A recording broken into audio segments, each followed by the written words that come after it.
아냐? 올해 신형정보 추진했다. 그래, 알았어. 야, 이천아 개새끼야. 네 엄마한테 뭐? 칼로 쑤셔? 형한테 천하 개새끼야. 네가 나온 구멍을 칼로 쑤셔? 너는 형한테 페르나를 하는 게 잘하지? 인간 쓰레기야. 부모를 씨발놈아. 네 어머니를 80 넘어라 이 새끼야. 구멍을 칼로 쑤시 죽인다고 네가 나온 구멍을 칼로 쑤시 죽여 개새끼야. 천하 개새끼야. 맘대로 녹음 중이다 지금. 녹음된 평생에 처음을 욕해보는 거야 개새끼야. 너 마누라가 내한테 녹음한 거 모르지? 메롱 평생에 처음을 욕해보는 거야 개새끼야. 너 마누라가 내한테 녹음한 거 모르지? 메롱. 이 새끼야 다 알고 있어 이 새끼야. 네가 누가 저 6분 26절 욕하고 있었어. 욕대장. 그때 메롱메롱이 뭐예요? 왜 약 올리는 소리가 들어가 있으면 되겠어. 괜찮아. 그냥 공개해. 형한테 씨발한테 메롱하는데 어때서? 내가 너무 웃긴다는 거지. 거기서 메롱 만세. 그게 무슨 말이야? 지가 욕하고 있는데 나는 메롱이라 찾고 있다. 왜? 좀 껌냐? 녹음돼. 여보세요? 원입니다. 이재선 회계사인데요. 아, 예, 안녕하세요. 네네. 이재명이 바꿔봐. 아, 지금 시장님 행사 중이신데. 새끼 어디 갔어? 그 새끼 어디 행사 갔어? 여보세요? 내가 싸라고 할 테니까 어디 갔어? 여보세요? 어디 갔냐고? 아, 어느 왜 행사야? 하시냐고요? 뭐라고? 왜 욕을 하세요? 그 새끼 어디 갔냐니까. 욕을 하든 말든 네가 뭐야 이 새끼야? 네가 씨발 야, 이 새끼 뒤질라고. 너 죽일까? 야 이 새끼야, 네 깡패야 이 새끼야. 너 여보세요? 이 새끼, 야 이 새끼야, 뭐 이 새끼야? 이 새끼야, 이 새끼야, 너 이 새끼 56개 동네 이 새끼야. 프레카드 붙였냐 개새끼야? 이 새끼야. 개새끼? 이재명 바꿔 이 새끼야. 이재명 바꿔 이 새끼야. 개새끼? 그래 이 새끼야. 뭐라고 그래 이 새끼야. 야 이 새끼 너 깡패지 이 새끼야. 야 수행 비서 이 새끼야. 씨발 환장을 했나, 이씨. 그래 이 새끼 죽으라고 했다 이 새끼. 전라도 깡패냐 너이 새끼야. 내가 지금 전화 다시 하니까 내 전화로 내가 할게. 해라 이 새끼 녹음해라 이 새끼야. 내가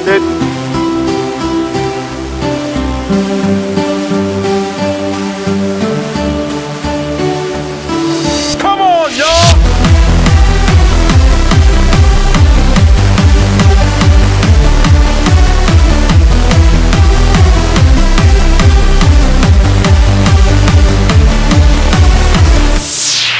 예, 오케이. 네, 금민식사 맛있게 하셨습니까?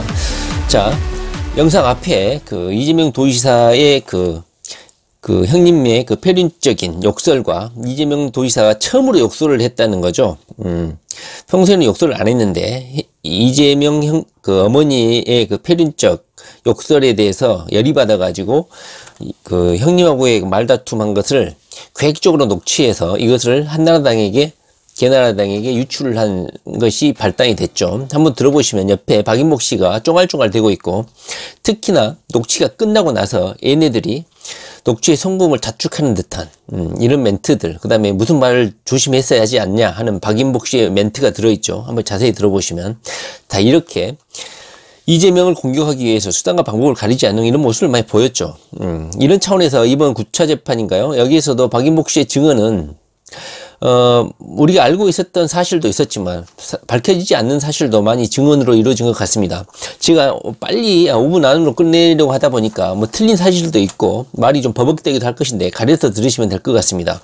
하여튼 이재명 형님의 그 박인복 씨는 반대 정파에서 많이 이용당했다는 느낌을 저는 받아요. 그리고 걔들 정파에 가서 언론에도 나왔죠. 방송에도 나와가지고 그 이재선 그 형님에 대해서, 자기 남편에 대해서 그 스토리를 말도 하고 계속 이런 훈련을 2012년부터 그 다음에 이런 지방선거를 거치고 2018년 그 하이라이트였죠. 그때까지 박인복 씨는 거의 이재명 도지사를 어떤 제가 보기엔 공격 대상으로 삼았기 때문에 반대 정파라든가 이해 세력들이 박인복 씨를 철저히 활용하지 않나 하는 측면이 있습니다. 그러다 보니까 박인복 씨도 제가 이런 경우를 많이 봤는데요. 자기 스스로의 논리를 정당화하게 돼요. 그러니까 사실이 아닌 것도 사실이라고 착각을 할 수도 있고, 사실인 것은 보다 더 과장되고 더 부풀리는 경향이 자기도 모르게 발생을 하게 돼요. 이 박인복 씨 같은 경우는 제가 느끼기에는 이런 이해 세력들이 계속 달라붙고 이런 언론에 인터뷰를 한다든가 성남일보라든가 이런 기자들이 와가지고 들들 볶으면 자기 집에서도 이런 기자회견을 한다든가 말을 하려면 시나리오를 짜야 돼. 자기도 말을 하려면 조리 있게 말해야 되기 때문에 이런 훈련을 해야 된다는 거죠. 그러다 보니까 이게 훈련이 돼 있는 것 같아요. 박인복 씨 같은 경우는. 예, 이런 걸 계속 반복하고 인터뷰를 하고 방송에도 나오고 전화통화를 하려면 말을 이재명이한테 욕도 이끌어내야 되고 이렇게 하려다 보면 훈련이 필요한 거야. 그래서 사실인 것은 좀 더 과장되게 할 수도 있고 사실이 아닌 것은 또 자기 정당한 논리에 끼워 맞추려고 자기 논리를 개발할 수도 있는 거야. 그러다 보니까 이런 반복적 훈련을 통해서 제가 이런 사람들을 많이 봤어요. 그러다 보니까 어떤 성향인지 대충 느낌이 와. 그러다 보니까 종국에는 말을 잘하게 돼.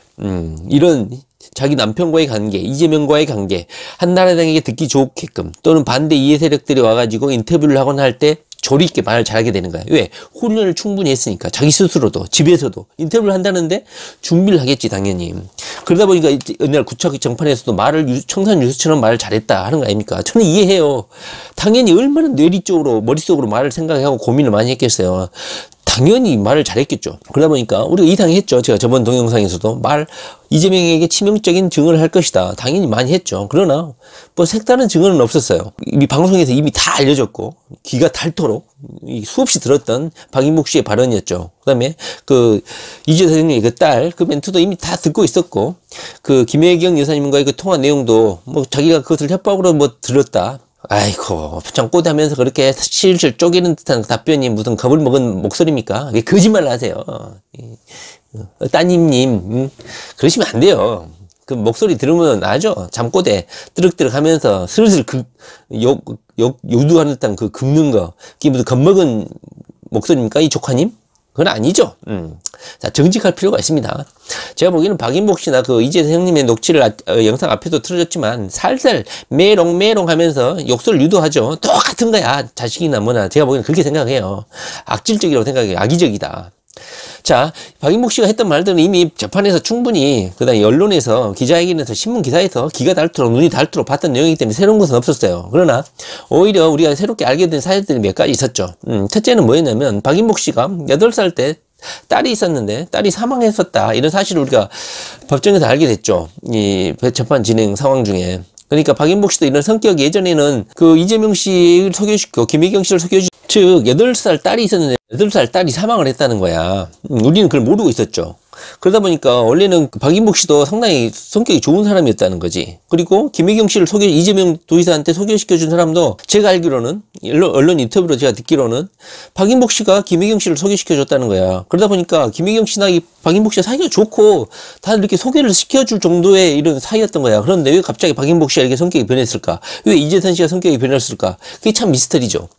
주요한 원인으로 제가 생각하기에는 8살 때 딸이 있었는데 죽었었다. 그게 어느 정도 부모에게는 심리적 기제로 작용하지 않았나. 우울증 기제, 성격 변이, 이런 변화에 어떤 단초가 되지 않았나. 오히려 그런 자료가 되지 않나 하는 생각이 저는 들어요. 그 다음에 두 번째로는 우리가 알기로는 이재선 씨가 정신질환 증세가 악화된 것은 덤프트럭이죠. 자살 시도라고 했던 제가 영상 앞에서도 문자를 보여드렸지만 자기가 덤프트럭에 뛰어든 것은 자살 시도라고 자백했던 문자 내용이 다 공개가 됐잖아요. 그것이 유도가 돼서 원인이 돼서 정신질환 증세가 가속됐다고 생각하지만 재판정에서 또 드러난 건 뭡니까? 성남시 백모 비서관이죠. K-팝 스타 백아연이라고 있죠. 얼굴 예쁘장하게 생기고 탑3 들었죠. 거기에 성남시의 자랑이다 뭐 하면서 백모 비서관의 딸이었다는 거죠. 그런데 이재선 씨가 영상 제가 처음에도 녹취를 들려드렸죠.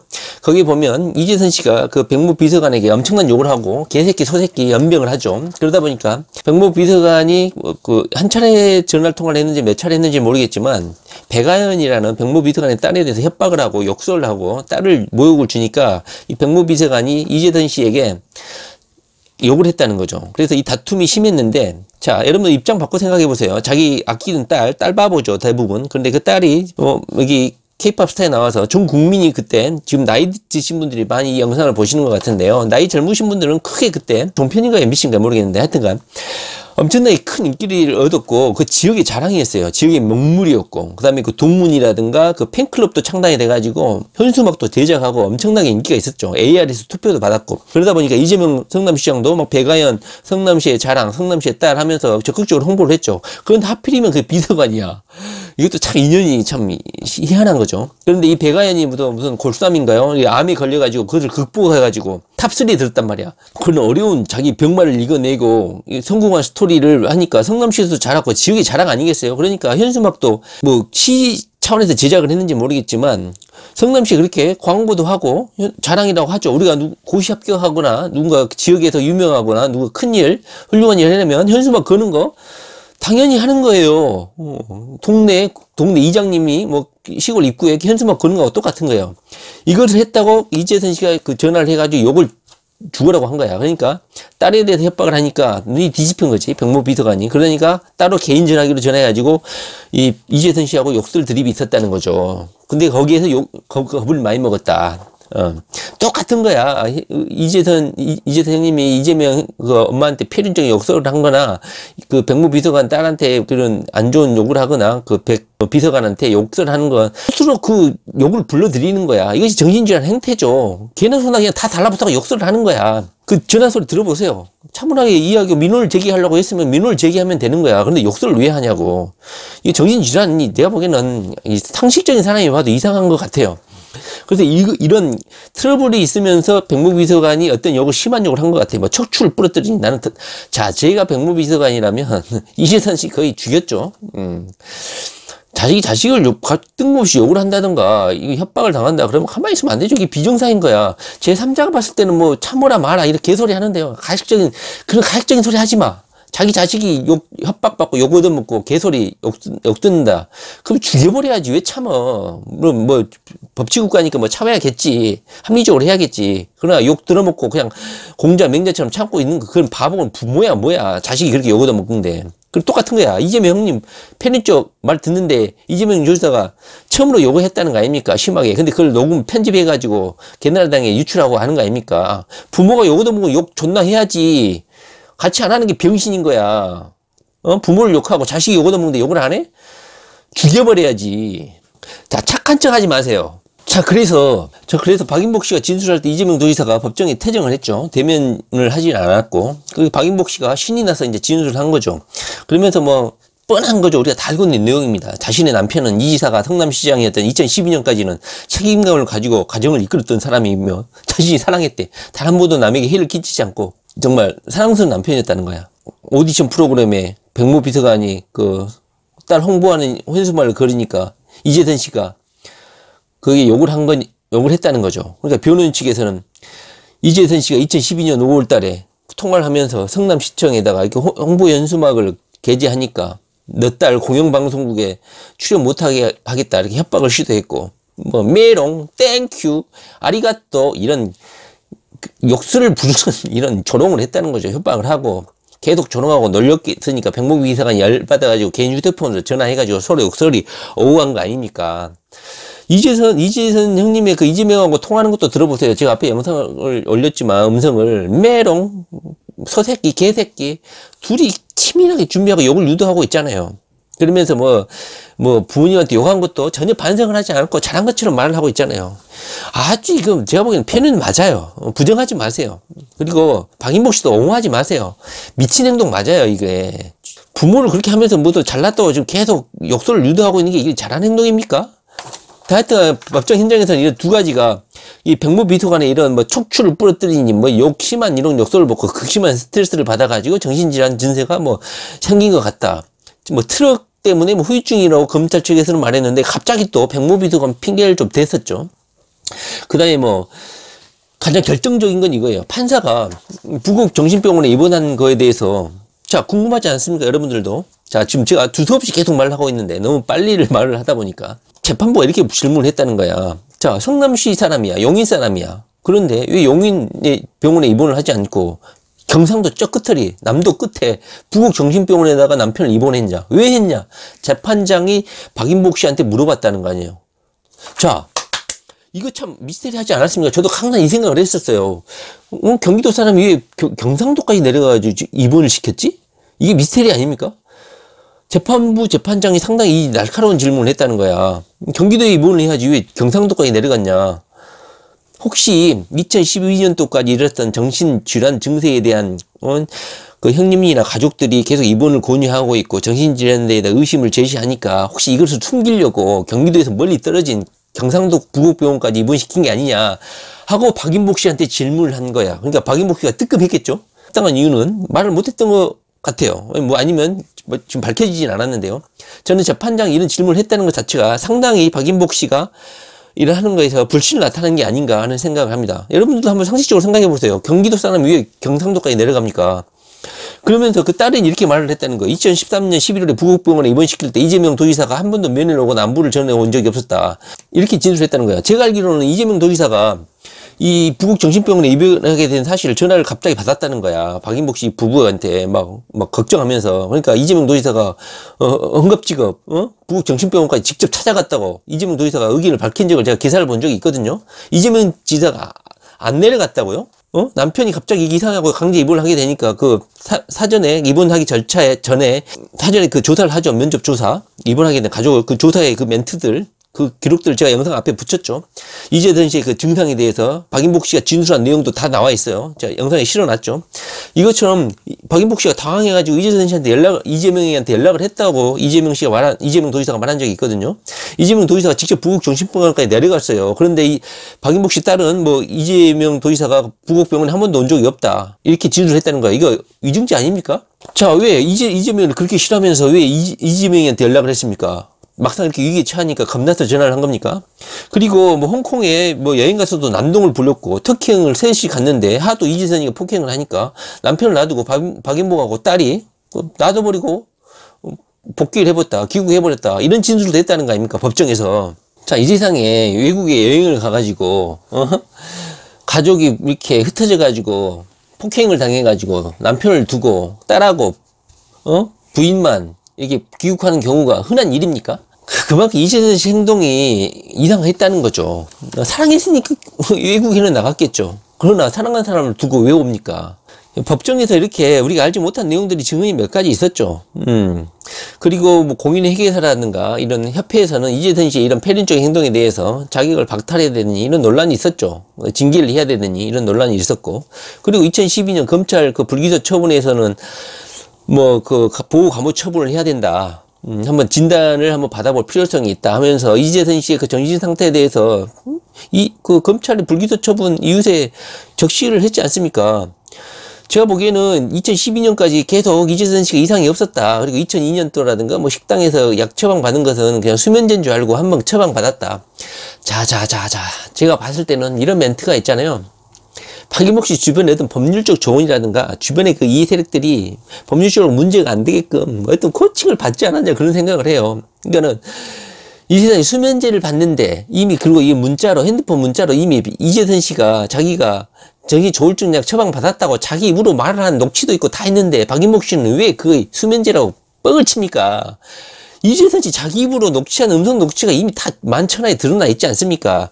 그런데 뭐 그게 수면제인 줄 알고 하나를 먹고 치웠다? 자, 이 신문기사는 제가 수십 번을 봤어요. 박인복 씨는 단 하나도 무슨 새로운 말을 한 게 아니라 언론이라든가 신문기사 인터뷰에 다 했던 내용을 다시 재판부에서 반복을 하는 거야. 그러니까 박인복 씨의 그 증언을 보고 사람들이 와, 박인복 씨 말 잘한다. 당연히 말 잘하지. 이미 수없이 반복했던 내용들이거든. 자, 그렇습니다. 하여튼 박인복 씨의 새로운 증언은 없었고, 박인복 씨, 그 이재선 씨의 증상 악화가 트럭에 의해서 자, 영상 앞에서도 내가 말했지만 자기가 트럭에 자살 시도를 했다고 자기가 말을 했잖아요. 검찰에서는 트럭 사건 이후에 그 병세가 그 후유증으로 정신질환이 심해졌다고 하지만은 갑자기 또 백무비서관의 욕설이라든가 이런 서로 그 심하게 트러블을 일으키고 회계사 사무실로 찾아오고 이러는 것 때문에 겁을 먹고 정신적으로 스트레스를 쌓이고 이것 때문에 우울증 증세도 생긴 것 같다. 이런 식으로 비서관에 대해서는 어떤 해외 협박이라든가 이런 것을 또 이끌어갔죠. 전형적인 국면 전환인데요. 그거 갖고 스트레스 받는 거 맞죠. 당연히 딸한테 협박이나 욕설을 하고 개새끼 소새끼 했으면 듣는 사람이 가만히 있어야 됩니까? 성인 군자처럼 당연히 이재선 형님도 욕 좀 얻어먹어야죠. 당연히 그런 욕을 했으면 욕을 얻어먹는 건 주고받는 거죠. 제가 백무비서관이었어도 욕을 할 겁니다. 제가 욕을 많이 개발을 했는데요. 그보다 더 심한 욕을 할 수도 있어요. 그런데 제3자가 봤을 때는 욕을 하면 안 된다. 이런 개소리 하지 마세요. 똥파리 새끼들. 그런 가식적인 내가 똥파리 새끼들을 싫어하는 이유가 졸라 가식적이라는 거야. 졸라 착한 척. 물론 제가 20대 때도 이해는 해. 그때는 뭐 착했거든. 야, 왜 정치인들이 저렇게 욕을 하면 안 되지. 사람이 착해야지. 정치인들이 얼굴고 바라야지. 연병. 정치인들이 얼고 바른다는 거는 국민에 대해서 얼고 바르면 되는 거야. 국민에 대해서 등 쳐먹고 사기 안 쳐먹으면 되는 거야. 그리고 착한 정치인은 필요 없어. 저는 착하지 말고 법과 원칙에 의해서 잔인하게 정책을 집행하고 잔인하게 정책을 시행하는 나는 그런 유정자가 좋아졌어. 왜? 나이가 들었다는 소리지. 그것이 합리적인 것이고 국민의 세금을 받고 일하는 사람은 그래야 된다는 것이. 착하고 순수하고 맹하고 그런 거 원하지 않아. 그것은 20대의 정치에 관심을 가진 똥파리처럼 착한 척하는 애들, 그런 애들이나 그런 걸 요구하는 거지. 지금 이 시대에는 법과 원칙에서 합리적이고 실용적인 정치인 원하는 것이지, 착하고 맹한 정치인 나이가 들어보니까 이해가 되는 거야. 자, 그렇습니다. 하여튼간 이렇게 훈련된 것처럼 박인복 씨는 이미 수차례 인터뷰를 했고 막 이런 것들 훈련된 그런 정해진 자기 안에 시스템화된 그런 발언을 법정에서 했다. 뭐 공인의 회계사의 그런 징계에서 뭐 자기가 이제 공인의 회계사 자격을 박탈당할까봐 쉬쉬했을 수도 있겠다. 2012년도에 공인의 회계사 그 협회에서 계속 징계하라고 했을 때도 쉬쉬했을 것 같다. 그렇습니다. 자, 이재명 도지사 앞에 사진을 실었지만 경기도 출신 국회의원들이 자 경기도지사의 주관으로 경기도 예산정책협의회가 개최가 됐고 거기에 이해찬 대표, 민주당 대표도 참석을 했고 이재명을 공격하는 전해철이라든가 김진표리도 옆에 해벌레 웃으면서 사진을 찍었습니다. 자, 이렇게 민주당 내 국회의원들은 경기도지사가 이런 주도한 행사에 얼굴 드밀고 참석할 수밖에 없는 상황이고 이해찬 대표는 문재인 대통령하고 달리 이재명 도지사를 이렇게 힘을 실어주고 있는 것 같아요. 똥파리 새끼들은 계속 이해찬 대표를 물고 늘어주고 공격을 하고 있죠. 하여튼 이 똥파리 새끼들은 연구 대상입니다. 처단을 해야 됩니다. 그리고 뭐 이게 진실인지는 모르겠지만 검찰 내적으로 그 이재명 도지사의 그 지지자들이 검찰을 항의하는 그런 시위가 있으니까 검찰이 압박을 받고 있다. 이런 내용이 직간접적으로 흘러나오고 있습니다. 그러다 보니까 이재명 지지자들 측에서도 뭐 이거 시위를 해야 되느냐 맞냐 옳으냐 틀리냐 자제해야 되냐 마냐 이런 논란이 있는 것 같은데요. 자, 이런 말 자체가 뭐 직접적으로 말을 하지 않았더라도 이런 말이 나오고 있는 것 자체는 제가 보기에는 오히려 바람직한 현상이라고 생각해요. 물론 우리가 태극기 부대처럼 멍뚱하고 반헌법적인 주장을 하고 있는 것이 아니고 이재명 도지사에 대한 누가 봐도 비합리적인, 누가 봐도 이상한, 누가 봐도 회계망측한 이런 가정사. 물론 저는 가정사에 대해서 이것이 무슨 정신병 강제 입원이면 당연히 형사법은 처벌을 받아야 되는 거죠. 그래도 가정사를 뭐 법정에 갖고 오냐 이런 논리는 저는 별로 좋아하지 않아요. 가정사 내에서 칼로 찌르면 가정사 이야기라도 형사 처벌이 되는 건 맞아요.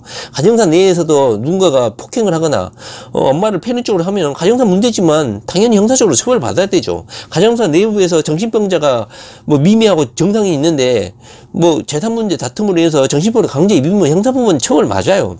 가정사 문제를 뭐 재판부에 갖고 왔다. 이게 뭐 정상적인 재판이냐 이런 비판하지 마세요.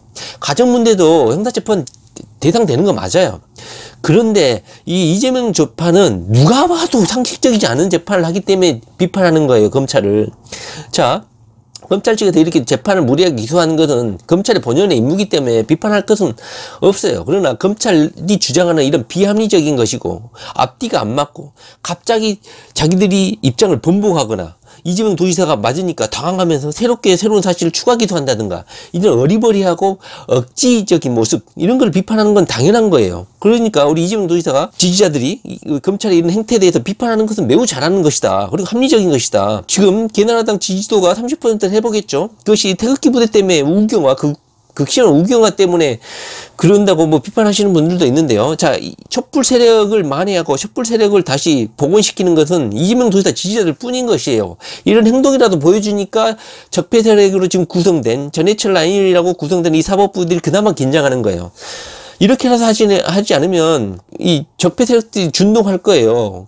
태극기 부대가 봤을 때의 그 적폐 세력들하고 똑같은 거야. 극노 이 똥파리 색들로 구성된 얘들이 준동을 할 수 있다는 거야. 이런 적당한 견제가 없다면. 자, 그러므로 그 이재명 도지사들이 검찰에서 어떤 선언을 한다든가 힘을 합쳐서 어떤 선언문을 발표하는 것은 너무너무 잘하는 것이고 지금 정치권은 지금 경기도 국회의원들은 경기도지사의 이재명의 그런 선도 전략 이끌고 나가는 거에서 다 참석을 하고 예산정책협의회에 참석하고 있고 소득 분배, 지역 상품권, 지역 화폐 이런 토론에도 집중적으로 참석하고 있고 이재명 도지사에게 힘을 실어주고 주는 분위기예요.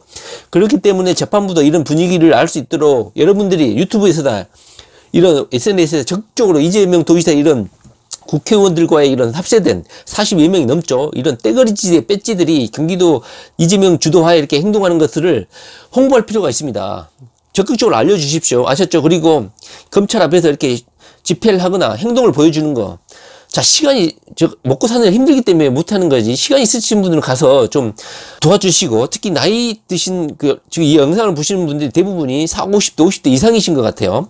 그분들 조금 이제 여력이 되시거나 시간 있으시면은, 좀 백발이신 분들, 인생에 해안이 있으신 분들은 나가셔가지고, 이재명 도지사에 대한 그 철학과 업무 추진 능력, 그리고 이 무리한, 비상식적인 법리 논쟁, 그리고 박인복 씨의 이 가식등, 이거에 대해서 마이크에서 말해주고, 이것을 SNS에서 퍼달아주고, 홍보해주고, 알려주는 것. 이것이 바로 이재명 도지사를 지키는 단초입니다. 그리고, 현수막. 누가 도대체 이재명 도지사를 죽이는가? 누가 이재명을 죽이는가? 이것을 반드시 언급해 주시기 바랍니다. 이재명